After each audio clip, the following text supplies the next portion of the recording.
Do you want to be friends? For sure!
Do you want to be friends? For sure!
I forgot I was meant to come in from over there.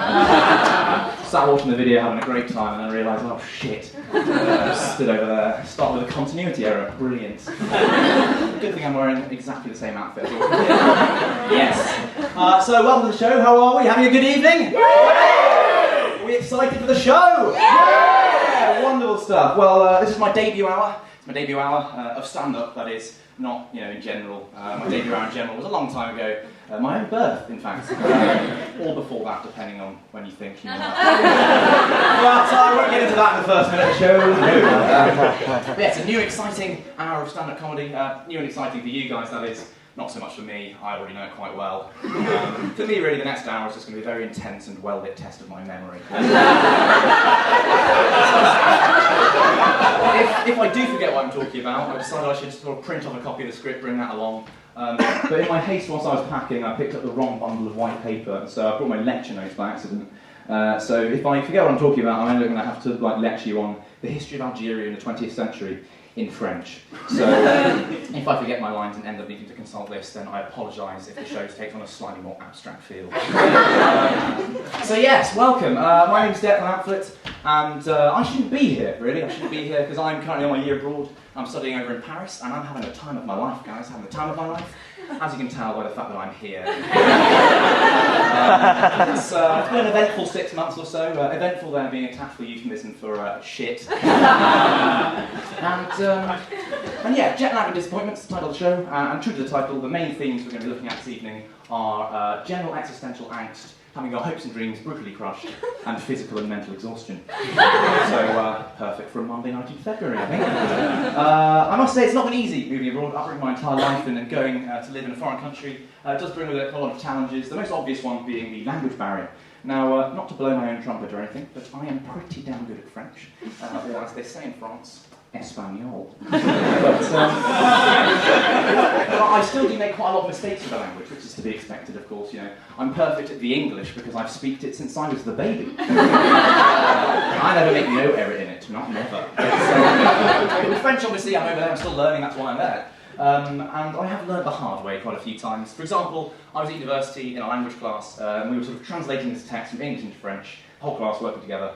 And I had the sentence to translate. It was, as soon as I saw her, it was love at first sight. As soon as I saw her, it was love at first sight. And I translated that almost perfectly, got one letter wrong, ended up saying, as soon as I saw her, I ejaculated. Because the French phrase coup de foudre means love at first sight, whereas the French phrase coup de foudre means cum shot. I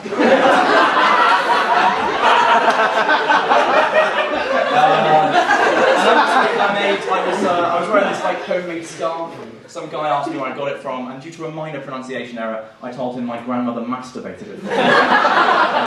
When obviously what I really wanted to say was my grandfather masturbated. Such an embarrassing mistake. My favourite oddity that I've discovered in the French language recently is that the French word avocat means both lawyer and avocado. I feel like something's gone wrong there, hasn't it? Those are two very different concepts. I mean, normally you can tell from the context what people are talking about. Not a lot of people say, I refuse to give a statement unless my avocado is present. But still, listen to this, right? Simply take the lawyer, cut it in half, scoop out the fleshy centre, and pulverise it with a fork. That is how you make guacamole in France. Pretty fucked up. So yeah, the language barrier has been quite difficult. I've also not found it particularly easy making new friends out there. Various reasons for this. First of all, I'm not living in university accommodation, so I'm not surrounded by students like I am in Cambridge. Also, when I do meet people, I don't think I make a very good first impression. And the reason for this is that I make a lot of bad jokes. I know for you...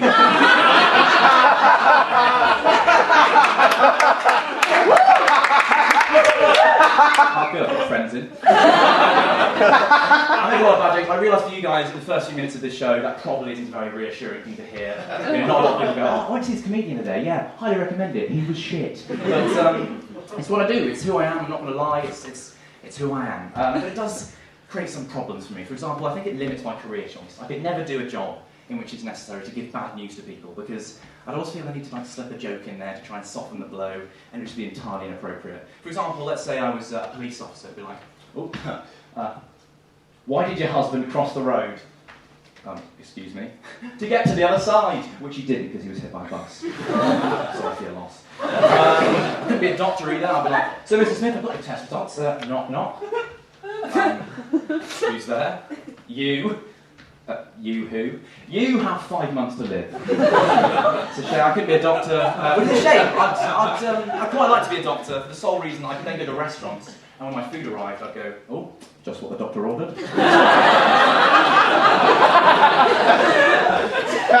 So lonely. I make a lot of bad jokes when I first meet people, and often about their names. Now I know I shouldn't do it, guys. It's very rude, it's very annoying. And the likelihood is, if you've got an unusual name, you've probably heard every single variation on that theme. And in the unlikely event that I've come up with something truly original, then I doubt you want another one to add to the collection, really. But I can't help it. I'm a very impulsive man. I blurt stupid things out without thinking. And so my first week in Paris, I met this girl called Ismay, a name I hadn't come across before, I-S-M-A-Y. And unfortunately, our first meeting went a bit like this. Hi, nice to meet you. I'm Declan. Hi, Ismay. No, it's September! Not good, guys, not good. Especially because that conversation originally happened in French, a language in which the pun didn't even work. I just looked fucking insane. It's not the most insane I've looked here. The most insane I've looked, again, was in the first couple of weeks. I had to do this language course at the university to kind of test me on my French, get myself to scratch. It was for international students. It was also a way of meeting new people as well. And on the first day, we were all going around introducing ourselves. We were saying our name, the country we're from, and an interesting fact about ourselves, which, by the way, I fucking hate doing, right? Because there's nothing worse for my self-esteem than trying to come up with an interesting fact on the spot, because I can never come up with anything, and it makes me realise how fucking boring I am. Right, my go-to interesting fact in Freshers Week is that my grandparents went to Fatboy Slim's wedding, right? It's a fact, it's true, it's true. It's pretty interesting, right? An interesting fact about my grandparents. About something that they did without me before I was a kid. Right? I may as well be like, oh, I know someone who's been to Brazil. Nothing to do with me. Oh, my cousin once met Skepta. That's not me.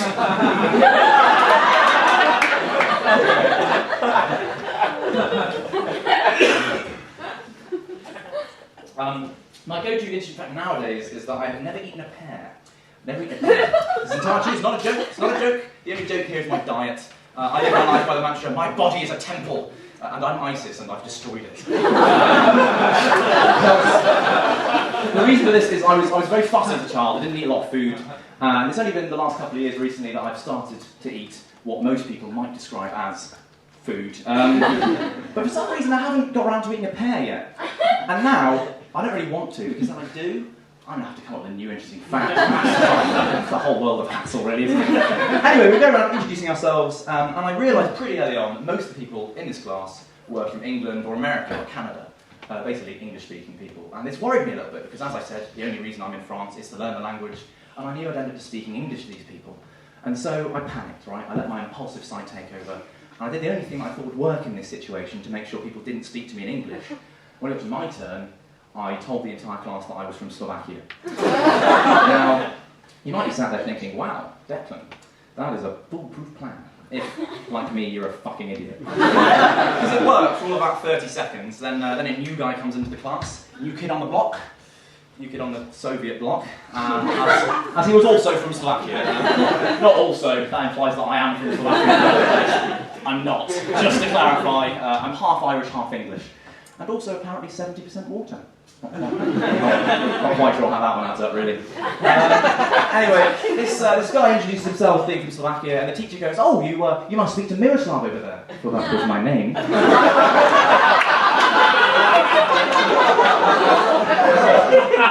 A lot of blood rushing from my face may have helped me look more Eastern European. I realised at this point I was basically fucked. I had to come clean to the class and tell them that I'd lied, which is not an easy thing to do. I couldn't pretend it was a mistake or anything. Because the two words, English and Slovak, sound nothing alike in French. English is anglais and Slovak is espagnol. But hey, that's the kind of guy I am. I'm very impulsive, I'm stupid, I do silly things without thinking about the consequences, and then immediately regret my decision. Like, I'll buy a really expensive item of clothing and then try and put it on and be like, oh no, it doesn't fit me, why have I done this? Or, you know, I'll order the spiciest curry on the menu and then try and put it on and be like, what? Vindaloo in my chest. And with that in mind, I've actually written a couple of songs about this, so I'm just going to put this over here and talk amongst yourselves. No, don't actually, that would disrupt the flow.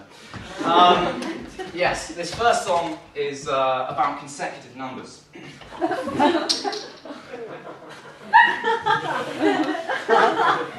Fucking hell. I say music nights, not fucking Guantanamo Bay. This first song is about consecutive numbers. 1, 2, 3, 4. Thank you. This next song, as I said, is about the impulsive, crazy streak I have. And it's called I'm an Absolute Madman. And I like doing really dangerous and edgy things, including but not limited to using metal cutlery to retrieve toast from the toaster, whilst it's still on, going on runs whilst holding a pair of scissors, and writing incredibly long song titles. Open brackets. A song about my rebellious lifestyle.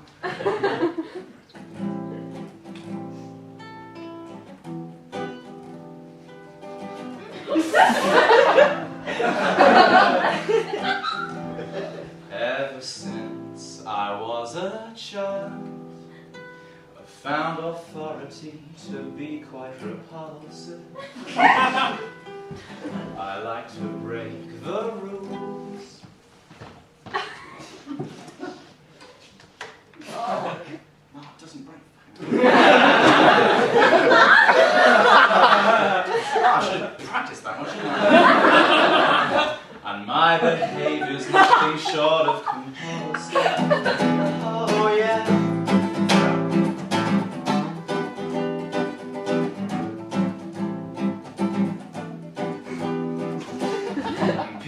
try to get me under control, but there's no way you can make me. Cause when I disconnect a USB stick, I never do it safely.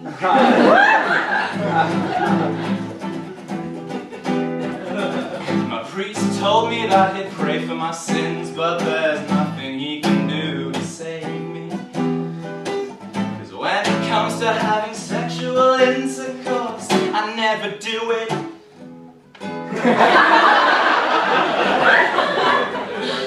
If I did do it though, it'd probably be quite similar to the USB stick situation, because I'd pull out incredibly quickly.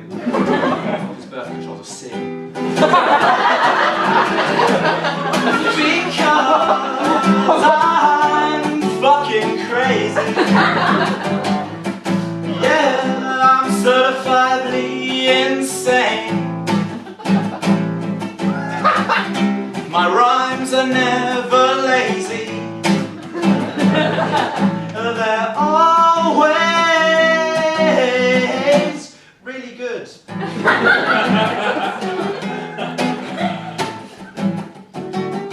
Like a man who weightlifts beef, I really raise the stakes. I do sudokus with a pen because I never make mistakes.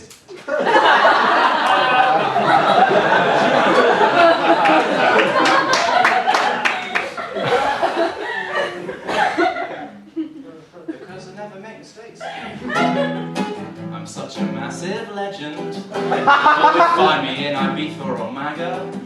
Lads. I like to party hard by going to clubs when I've taken Viagra.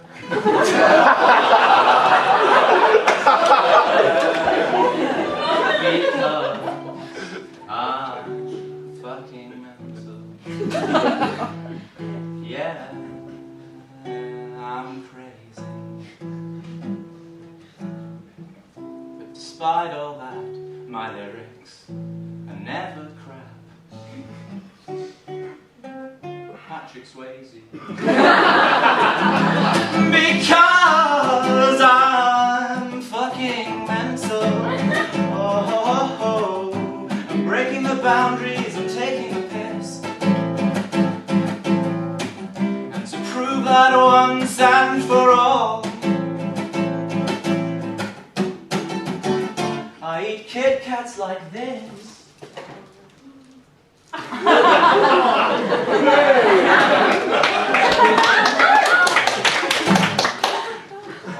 a real problem now.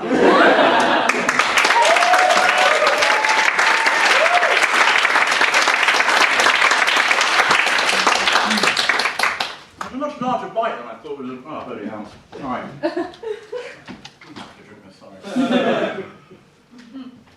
Oh, God. Chocolate is not a good thing to eat when you're trying to talk to people.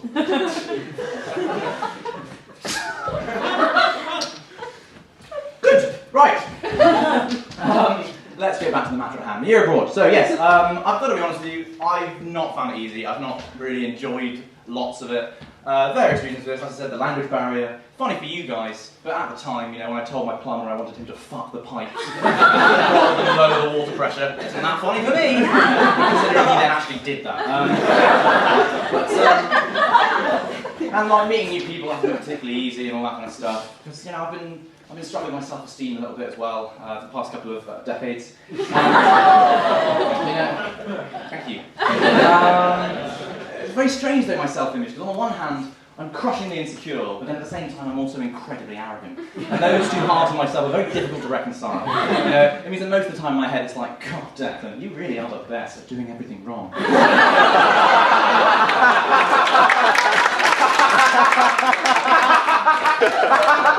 catch a glimpse of myself in the mirror, I'm like, hey, Declan, hair's looking pretty good today. It's a shame no one loves you. You know, it's easy to focus on the negative. You know, focus on the positives. Whilst I've been out in Europe, I've done a lot of travelling, which is pretty fun. I've got travelling mainly by couch surfing. Now, couch surfing, for those of you who don't know what it is, it's this scheme where if someone has like a spare sofa or a bit of floor or a sleeping bag or whatever, they'll let you stay at theirs informally for free. It's pretty cool. It's kind of like Airbnb for people who don't like to feel entirely safe while they sleep. It's a good way of meeting new people though. Meeting new people, people, having new experiences, learning new things. One of the new things that I've learned, for example, is don't trust strangers who use the winky face emoji. Strap in, guys. This moral lesson comes from an experience I had when I was in Rome. I was travelling around Italy, and this guy Brian, classic Italian name, offered to let me come stay at his flat. I thought, wonderful, what a kind and altruistic gesture. Nope. So it turned out very quickly that Brian uses couchsurfing as a way of hooking up with men who are young and attractive. And unfortunately for me, I'm both of those things. I'm young and I'm a man. Now, I told him pretty early on that I had a girlfriend. I don't. More on that later.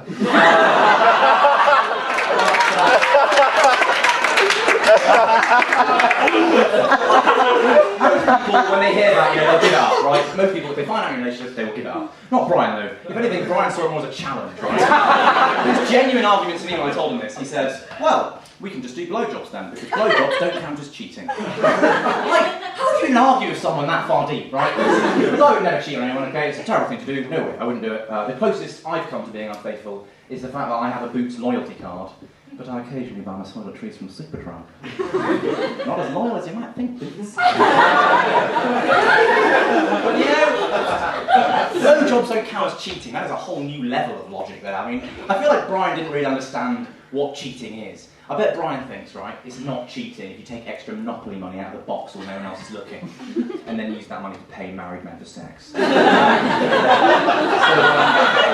Obviously, I turned down his kind offer of non-adulterous blowjobs, to which his genuine response, verbatim, was, oh, fine, well, we'll just have to jerk off then. That's the default option in this situation. Right, I'm sorry, the default option is nothing. Normally, if someone suggests an activity and you say no, then that's it. End of story, you don't do that thing. The next port of call is rarely masturbation. Hey man, fancy going to the zoo later? No, I'm quite busy actually. Right. Looks like we'll just have to wank each other off again, because that's now the only option. It's not realistic, is it, guys? It's not realistic. In Brian's world, the two options aren't yes or no, it's yes or neutral masturbation, which is what I like to call a false dichotomy. That's my favourite joke that I've ever written. Downhill from here, guys. But no, I escaped from Brian's flat unscathed. I thought to myself, wow, that was fucking weird, but at least I've peaked. At least nothing could be more insane than this. I've got all my bad luck out of the way. The rest of the trip will all be smooth sailing from here on in. And then I received the following message from my next couchsurfing host, Alessandro, in Milan.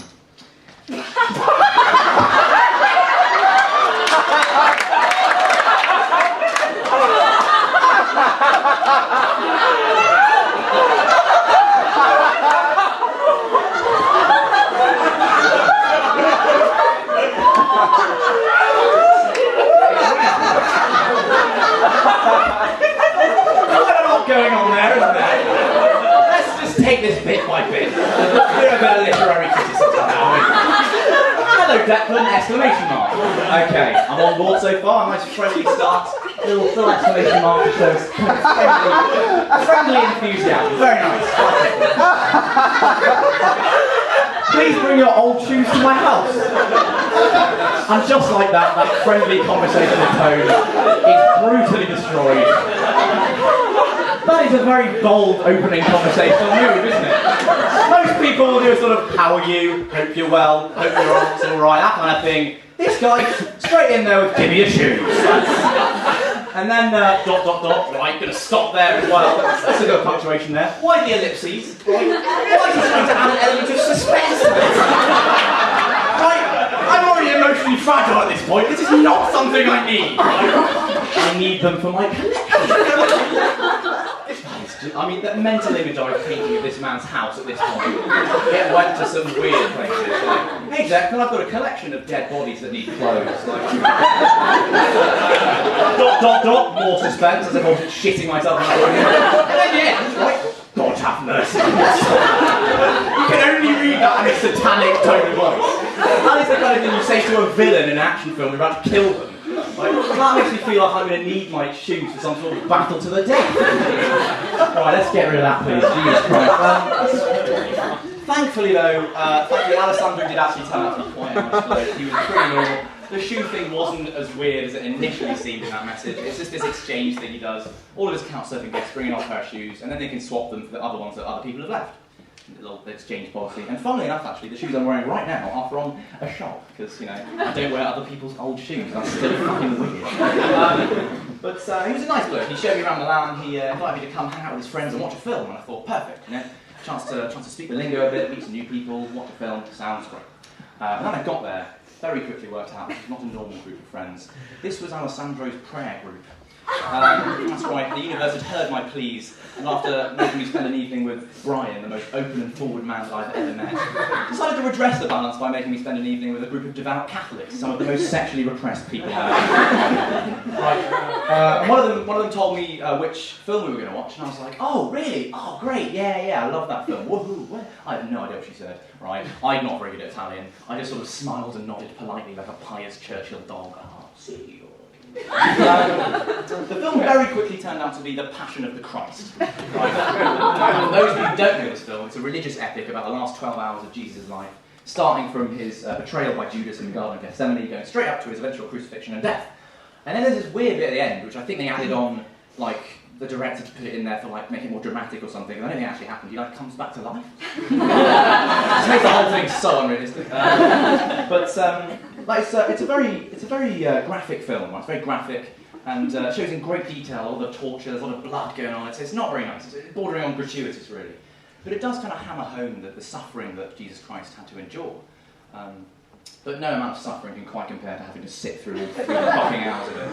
Jesus Christ. I was not prepared for how long that film is, right? Not for the fact that it's in Aramaic, a language that I do not understand. I had no idea what was going on. Yes, we watched it with subtitles, but those were in Italian. And considering I'd only been studying it for 2 years, didn't really know what was going on because my vocabulary doesn't quite extend as far as esoteric biblical methods of torture. I can safely say that despite the religious nature of that film, I have never felt further from God. But no, the situation wasn't all that weird for me actually, because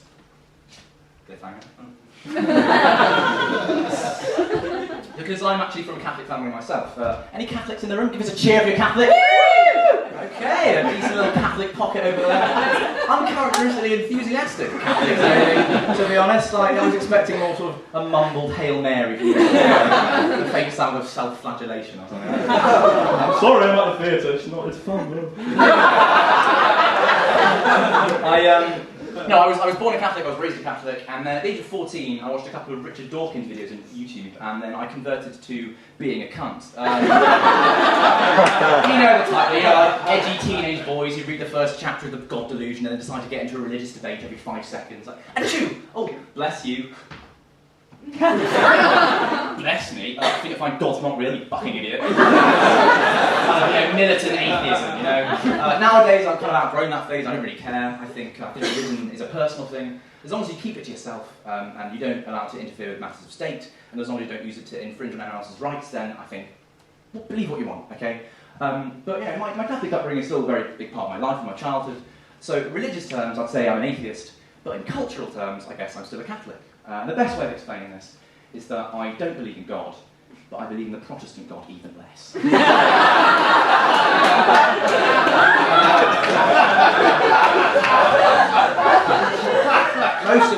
Most of my family aren't particularly religious anymore, apart from my dad. My dad recently converted to the ancient Egyptian belief system. At least I think he did, because he worships our cat, right? His favourite thing to do recently is whenever the cat's doing something interesting or funny, he likes to video it and send it to me, right? The problem is that every time he starts recording, without fail, the cat stops doing what it's doing. So now, I just have dozens of videos on my phone of my cat sat doing nothing, and my dad sounding really disappointed. I was never a very good Catholic, I must admit. I'm never a good Catholic. I had sex before marriage. Oh, I know, sinful. I didn't even realise she was engaged. Oops! And I didn't really pay attention when I was a child during Mass. Now, Catholic Mass, if you've never been before and don't know what's going on, it would probably be quite a surreal experience, right? Because there's lots of like unspoken rules. Everyone like has synchronised chanting. You have to dip your hand in some water at the beginning. You've got signs. Everyone genuflects. Everyone uses words like genuflect. It's heavily choreographed. It's kind of like a flash mob for people who are afraid of death.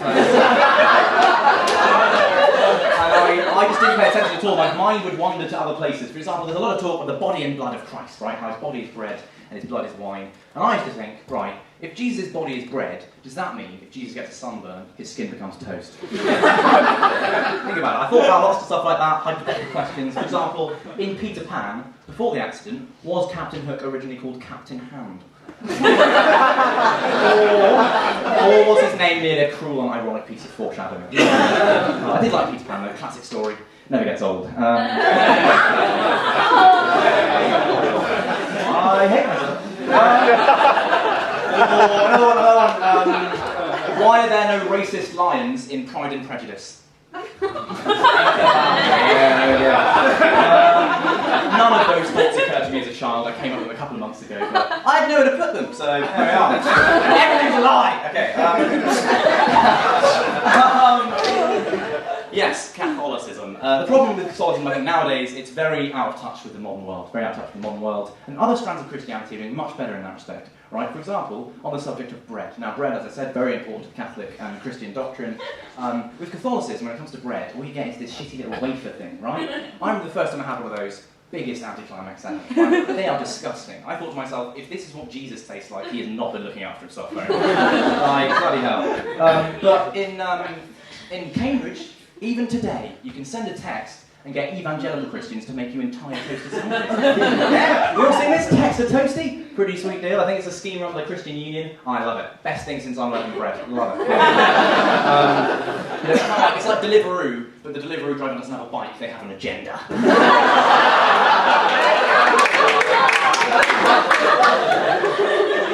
It's great. You get nicer bread, you get more of it, and you're even allowed to choose your own filling, right? I normally go for cheese, ham, and an overwhelming sense of moral superiority.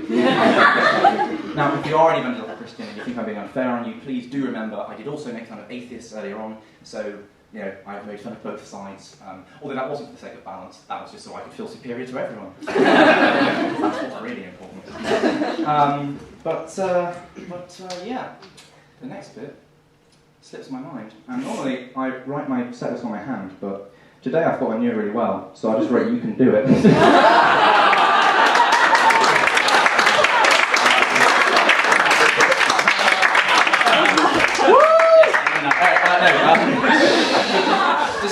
Despite hubris for you. Despite being a Catholic, I actually didn't go to a Catholic school. I went to a Church of England school to spy on the heretics. My little brother does, however, go to a Catholic school, and I recently found out that he's been excused from playing sport, not for any medical reason or anything, just because he doesn't like it, and has stopped going, and they've refused to make him go. Like, they've just given up. Which annoys me for two reasons. One, I thought the whole point of a Catholic education was to force you to do things that you don't enjoy, right? To varying degrees.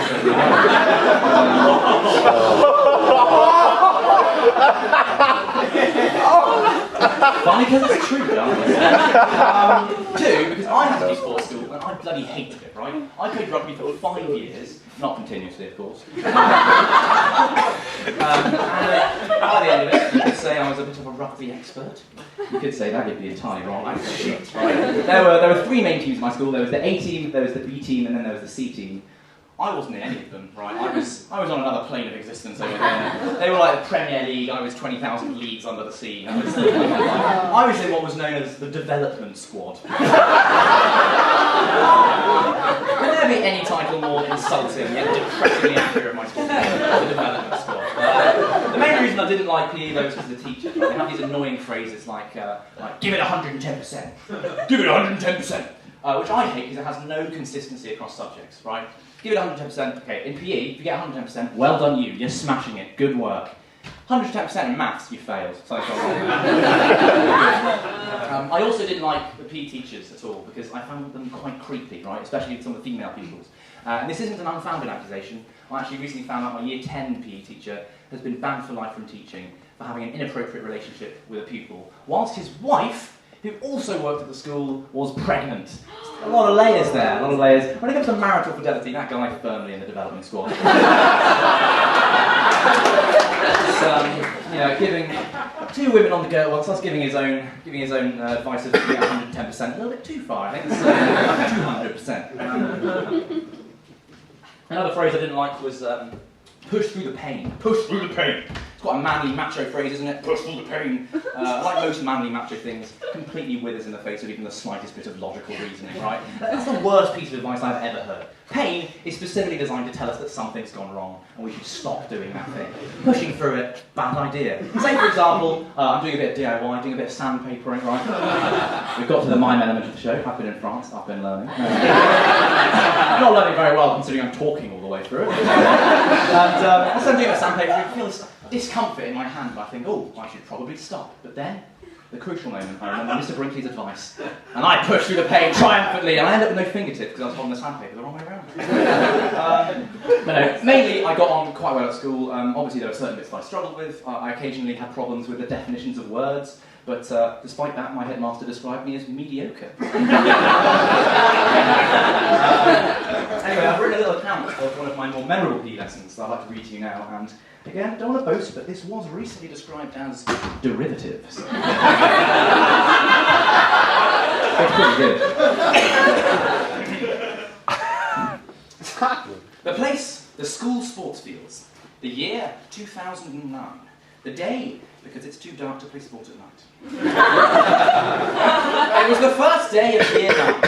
RS, DT, PSHE. I said, crashing out of the school spelling bee in the first round. It was nearly home time.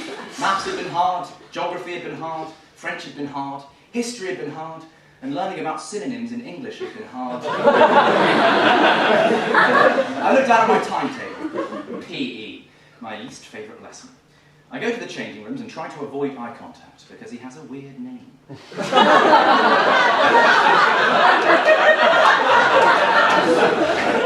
I open up my bag and stop, horrified. My PE kit has gone pink in the wash, and my face has gone red in the face. But with no other option available, I accept my fate and put on my pink clothes. Eventually, I make it to the sports fields. Everyone in white, me in pink, standing out like a flamingo in a crowd of albino flamingos. The PE teacher, Mr. Tuff, is waiting for us. Tuff by name and a complete dickhead. You're not in preschool anymore! He snarls at the reception class as they pass by.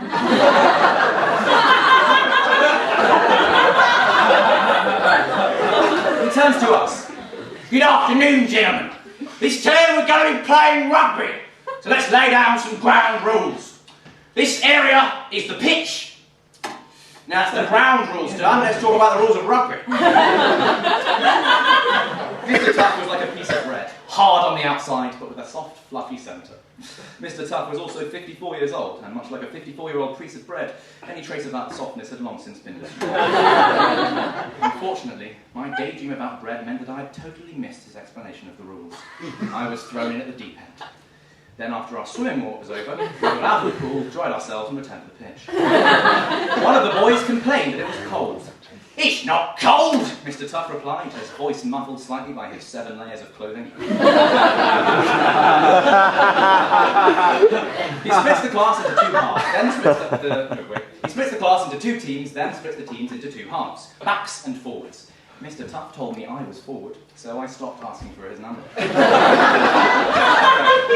just like to mention at this point that in that first section of the story, there were just a few bits which were a slight departure from the truth, took a bit of artistic license, apologies for that. But the rest of it, from here on in, is all 100%, 100% completely true. I was always the biggest and strongest in the class, so they put me in the scrum. The game begins, but it's been so long since I played rugby that I've forgotten what the ball even looks like. And then it hit me. Ow! As it bounces off my head and into my hands. I panic and run with the ball, following the white stripes on the pitch, as they play their hit song, 7 Nation Army. But another boy snatches the ball and places it on the ground. Try, yells Mr. Tuff. I am trying, I reply, my lack of rugby vocabulary painfully apparent. Finally, an hour later, the game ends. It's a tie, I tell one of the boys afterwards in the changing rooms when he asked me what I'm wearing around my neck. Finally, it was time to go home.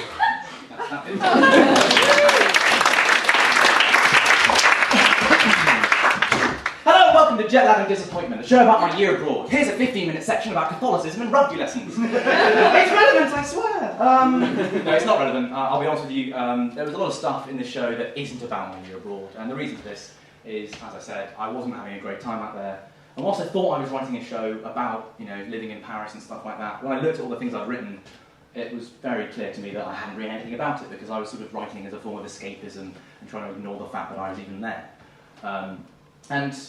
It's very difficult to pinpoint any one reason for why I was feeling like this. Obviously, the language barrier was quite difficult. Obviously, meeting new friends and stuff. And also, just before my year abroad started, my girlfriend broke up with me. I'll tell you what, Paris, great place to get over a breakup, guys. It's the most romantic city in the world. Going to the most romantic city in the world and being heartbroken doesn't really work. Wrong vibe. It's like going to a yoga retreat and taking cocaine. It's completely out of my surroundings. It was quite difficult. It was quite difficult first because. I think back over our relationship and all the happy times we'd spent together. Like, for example, the day we first met, I remember as soon as I saw her, I ejaculated. It was difficult, because in Paris, it's surrounded by happy couples, right? And it's not just random strangers either, it's people I know as well. There's one couple I know who are together absolutely all the fucking time. It's just utterly unbearable, right? Obviously, I get on with them both individually, but spending time with them together can be a nightmare. They're even living together now. That's how much in love and perfect and they are, kind of stuff. I mean, fine. Other than that, my mum and dad are quite nice. But it was difficult, because I thought she was 1 in a million. I really did thought she was 1 in a million. But if that is true, and she is 1 in a million, population of Earth 7 billion. Bear with me here. Mathematically speaking, that means there are 7,000 people out there who are also 1 in a million. Just got to find one of those, and I'll be fine. Statistically, of course, the vast majority of those 7,000 people are in India and China. Half of them men, and a lot of their children. So, I am fucked.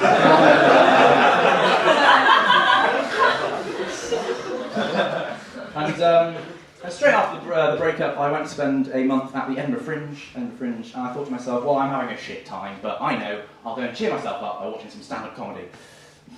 Bad move. Turns out a lot of stand-up comedians talk about sad things. They're like, oh, my life's so terrible, oh, everything's going wrong, oh, I'm unhappy, all that kind of stuff. Like, who would be so self-indulgent as to stand next to themselves for an hour? Like, what kind of person would do that? I mean, I'm glad I'm not like that. But it didn't really work, because most of the comedians I saw at the Fringe talked about one of two things. They talked about either A, a recent breakup they'd had, or B, Brexit, right? And I was going to see stand-up comedians to take my mind off the whole situation, and they just keep reminding me of it, and it made me quite sad, and I'd just be sat in the audience thinking, why?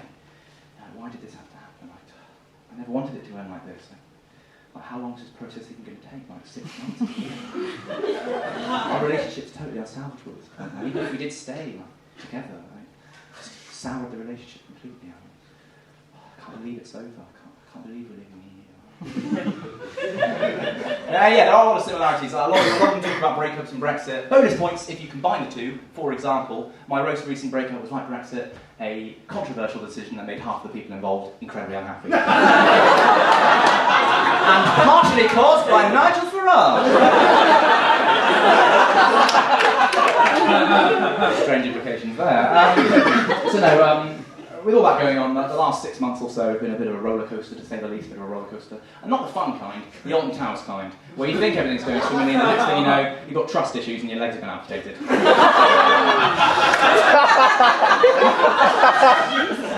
Yeah. Back in July 2016, I had possibly the worst few days of my life. Everything just went wrong, to the extent where it was just getting ridiculous, right? Started off, got really badly sunburned, all the skin was peeling off my back. Then my girlfriend broke up with me. She said I was immature. I called her a poo-poo head. and then I broke my phone, and in doing so, lost most of the photos from my first 2 years at university, right? Utterly dreadful. It didn't help that I was spending that week with 2 other comedians who found the whole thing absolutely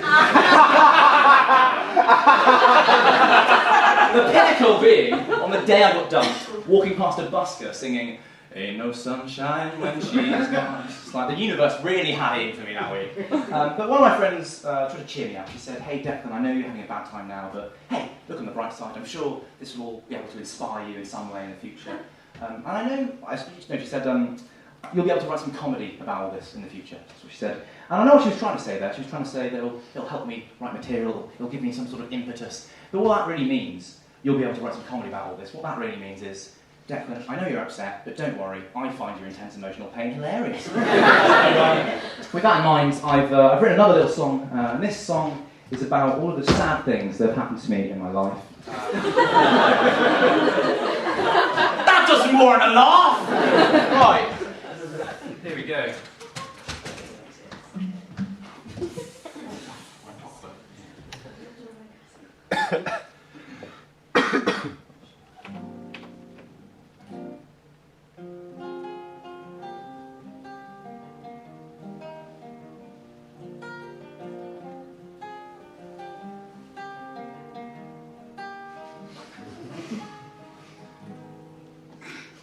When I was 12, I made a video on YouTube.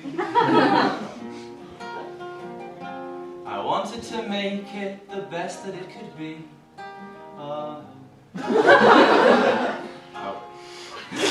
I introduced myself to the world, and the world introduced me to cyberbullying.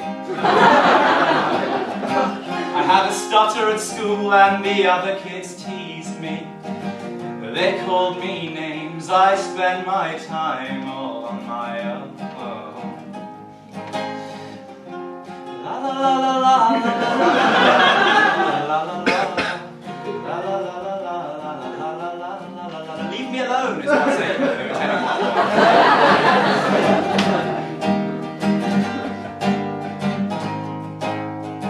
Sometimes I feel like I'm not appreciated, like I've been left on the proverbial shelf.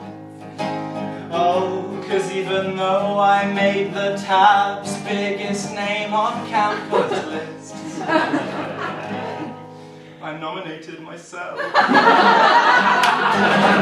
Whoa, twice.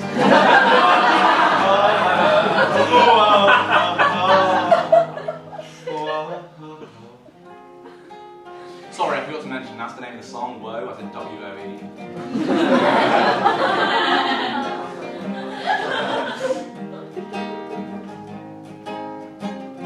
I once went on tour, traveling Europe. Woo! Seeing the sights and enjoying the view. But the tour catchphrase was "fuck off, dick." Kids can be cruel. This was a group of adults, which made it so much worse.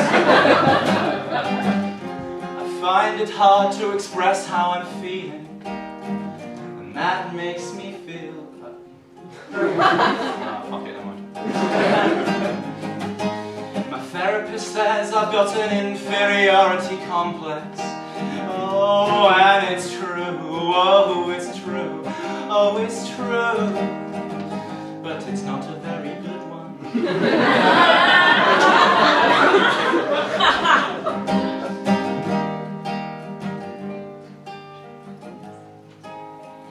But you should always look on the bright side of life, even if it's driving you round the bend.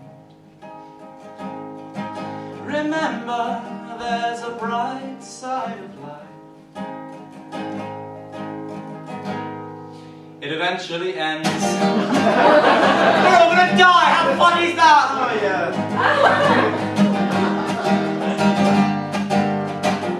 Oh, when I was 16, there was this girl that I fancied. I wanted to hold her and for her to hold me. Then at a party we finally kissed. I was on top of the world till somebody told me that she'd just given somebody else a blowjob.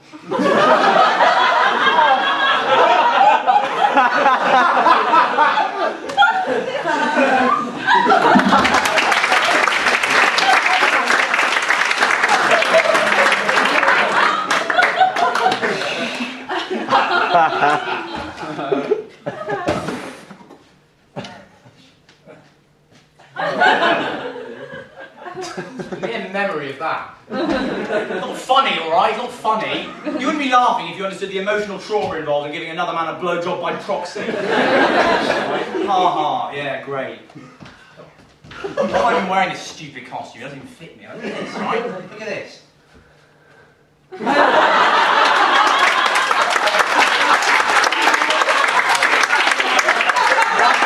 I thought, oh, there's a whole section where I don't even talk about Paris. I know, I'll make up for that by wearing a Parisian outfit, right? Which makes sense on the surface, but when you think about it, it means that I've done a series of completely unrelated jokes whilst dressed like this, like a fucking sexually ambiguous burglar. Right, turn your head on the side, I look like a barcode, right? It's ridiculous. I haven't enjoyed Paris, alright, and I hate it when people ask me about it, because you know, when someone asks you how you are, you have to say fine. That's the social contract, right? Even if you've just had your leg cut off, or something terrible's happened to you, someone asks you how you are, you have to say, fine, thanks, right? So people are like, oh, how's Paris? And I'm like, oh, it's great, in opposite world. Right? Oh, I bet you're having the best time of your life. Yeah, I am, in opposite world. Oh, do you like saying in opposite world? No, in opposite world.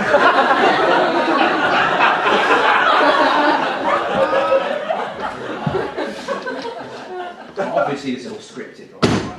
I'm not actually having a meltdown. I wrote this several months ago whilst on a 5-hour-long megabus, which is probably where a lot of the anger came from. But it's strange, you know, because some of that stuff, yeah, actually has made me quite unhappy. Getting dumped, yeah, it wasn't great. Being bullied at school wasn't fun. It was a long time ago, but you know, I still feel like in some ways I suffered the effects of that, you know, constantly worrying about what other people think of me, seeking approval and validation from others instead of being happy in who I am, like myself. And by laughing this evening, you've helped me to do that, so you're complicit in that terrible behaviour. But it's odd, I haven't been very happy for a while, and a lot of the time I didn't tell people about it, and it made things quite difficult. It's strange though. Maybe it's a good thing I'm not happy, because they do say the best comedians are miserable, right?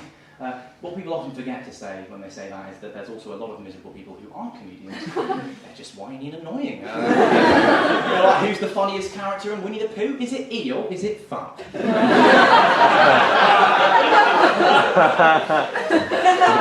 So really, I'm just running the risk of being both sad and shit. That's great. It's mine, don't worry. Because I haven't enjoyed Paris for lots of reasons, but there's no real way of working out what exactly it is. The problem is, when you have a physical ailment or something, if you've hurt your leg or if you've had something done to you, your body or whatever, then it's very easy to just go to the doctor, tell them what's wrong. They can easily work out what's going on. When it's with emotions and abstract things like that, it's often much harder to work out exactly what the problem is. So, of course, not being able to meet people very easily out there and having a language barrier and, being heartbroken and stuff all contributes to it, but you can't, I don't know, it's something more than that, I can't just blame everything on that, really. And so it's very difficult, because you can't solve a problem if you don't know what's causing it. Because I don't really know why I'm happy. It doesn't really make any sense, right? Because I've got a lot of good things in my life. I'm living in a beautiful city that a lot of people would pay quite a lot of money to go and see, let alone live in, right? And I've got a very supportive family. My friends are great. At the same time, I'm still having problems with things, which is almost annoying because I kind of feel guilty for not being happy despite all that stuff. But I think I may have found part of the reason why I've been having difficulties. I was on the internet the other day browsing through some articles about things, and I stumbled across this thing called Paris syndrome. Now, it's a totally real thing. You look it up if you want later on. It's basically this rare psychological condition, disorder that people get, not people who live in Paris, but people who are visiting, often short term, sometimes longer. And the main symptoms include feelings of sort of disorientation and isolation, extreme fatigue, and also obsessive paranoia. And reading this, it's kind of like a penny dropped in a way. Like it all seemed to make sense, and it all seemed to be how I was feeling over the last sort of 6 months or so. Because I've been feeling quite tired. There have been times when I didn't leave my flat for days on end, or even my room. Couldn't even muster up the energy to go and make myself food, that kind of thing. And I have been feeling quite isolated, quite out of touch with my surroundings, missing my friends back here, and not really having any kind of support network out there. And multiple people have said to me on more than one occasion I have been exhibiting signs of obsession and paranoia. And rest assured, I've made a list of all those people on an Excel spreadsheet, along with their address and blood type. And the main causes of Paris syndrome are a combination of extreme tiredness from air travel, travelling to the city, and a feeling that the city didn't really live up to its idealised, romanticised image, or, to put more simply, jet lag and disappointment. And I guess that kind of neatly ties up some of the stuff I've been talking about for the last hour and some of the things I've been feeling for the last 5 or 6 months. And I guess gives me quite a neat way of ending the show. Until you find out that Paris syndrome exclusively affects Japanese tourists.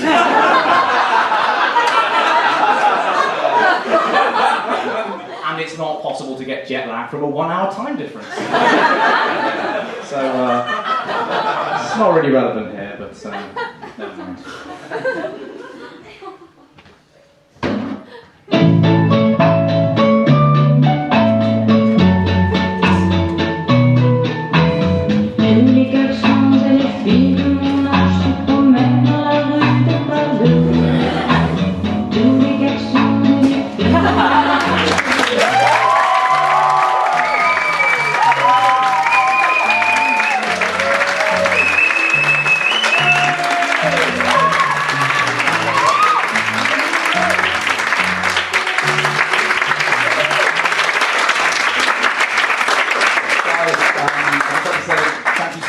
It really means a lot to see so many of you here on a Monday night in week 6. I know there are lots of things that you probably should be doing right now, and I apologise for reminding you of them.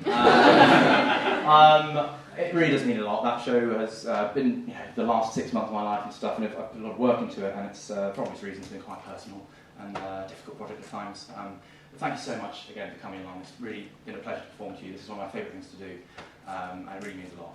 I'm not going to be around for much longer. I'm actually leaving tomorrow afternoon, and I may not be back until May week. Because actually, and I just want to say this as a little positive note, I am enjoying things a little bit more out there now, so that's good. So I'm